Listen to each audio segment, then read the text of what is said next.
Как вы знаете, впереди референдум по строительству АЭС в Казахстане. Ну а мастера пиара из правительственных кабинетов вовсю тратят деньги на рекламную кампанию. И надо сказать, что креатив в роликах, которые сейчас заполонили соцсети, просто зашкаливает.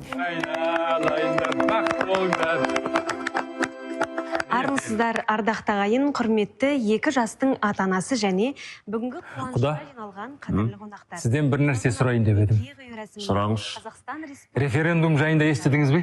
Шақырылады. Иә, естігем. Көңіл тойы, Барасыз ба? үйлену ол мәңгі көп. Иә, әрине, барам. Жас отаудың Ол я деді! Ол я деді! Пап, мен әлі я демедім ғой. Қызым, сендерді қойшы. Ол я деді! Я, құда, бірге барамыз. Ол я деді! Ол я деді! Ол я деді! Ол я деді! Ол я деді! Поддержите нас, ссылки в описании канала.